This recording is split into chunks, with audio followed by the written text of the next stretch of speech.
আমরা কালকে social media থেকে একটা খবর পাই যে আমাদের চন্দ্রকোনা থানার আন্ডারে মোহনপুর জিপিতে 2 নম্বর জিপিতে উত্তম কুমার সাউ বলে এক ভদ্রলোক লক্ষ্মীর ভান্ডার ওনার নামে হচ্ছে। তো লক্ষ্মীর ভান্ডার যেহেতু মহিলাদের নামেই হওয়া সম্ভব শুধুমাত্র, তাই আমরা ওনাকে নিয়ে আসি। প্রথমে ডিটেইন করা হয়, তারপরে ডকুমেন্টে দেখা যায় যে ওনার পাসবইয়ে 2022 সাল থেকে ওনার ডকুমেন্টে ওনার মিসেসের ব্যাংক অ্যাকাউন্টে 2022 সাল থেকে ওনার নামে এই লক্ষ্মীর ভান্ডারের টাকা আসছে।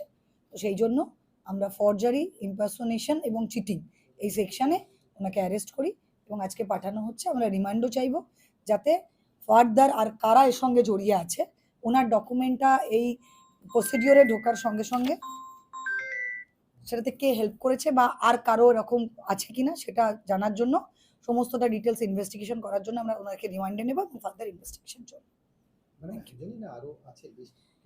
এখনো পর্যন্ত আমরা একজন পেয়েছি, তারপরে দেখা যাবে কথা ডিউরিং দ্য ইনভেস্টিগেশন যদি আর কারোর পাওয়া যায় এরকম আমরা অ্যারেস্ট করব। জেলা সামগ্রিক কোনো চিত্র আছে যে কতজন পাই বা না না এরকম কোনো পিংলার কেসটা কি পিংলা দুজন মানে আছে এসটিএম হচ্ছে মানে উনি যে বলছিলেন ওনার অ্যাকাউন্টে টাকা ঢুকেছে ওটা কি তাহলে পুরোপুরি মিথ্যে কথা?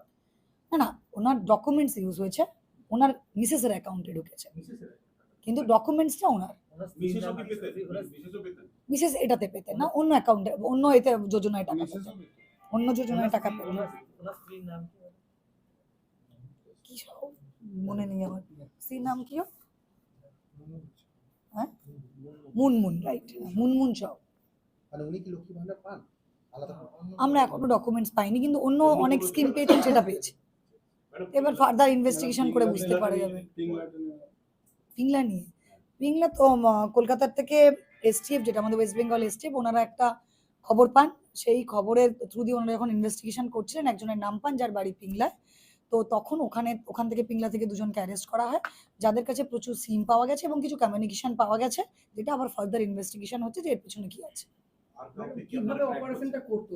ডিটেলস আমরা জানি না, এটা এসটিএফ ইনভেস্টিগেশন করছে। আর কাউকে ট্র্যাক ওটা এসটিএফ ম্যাডাম বলছি আর কাউকে ট্র্যাক করছেন ওদের বন্ধু বান্ধব? ওনারা করতে পারেন, ওটা তো এসটিএফ এর কেস, এটা এসটিএফ এর কেস।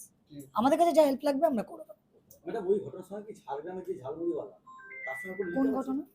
মানে এই যে arrest হয়েছে। পিংলা? কি দেওয়া হয়েছিল? না এখনো পর্যন্ত এরকম কিছু পাওয়া যায়, পাওয়া গেলে ফার্দার ইনভেস্টিগেশন আমরা জানাবো। নতুন কিছু বলো? আবার কি নতুন কি বলবে? না 8 জন তো হয়েছে, ফার্দার দেখা হচ্ছে, আরো 2-1টা রেড হবে। অ্যালিগেশনটা অ্যাকচুয়ালি কি হলো? ম্যাডাম নতুন সরকার গঠনের পর থেকে এখনো পর্যন্ত দুর্নীতির দায়ে কতজন গ্রেফতার হয়েছে জেলাতে? আমাদের বিভিন্ন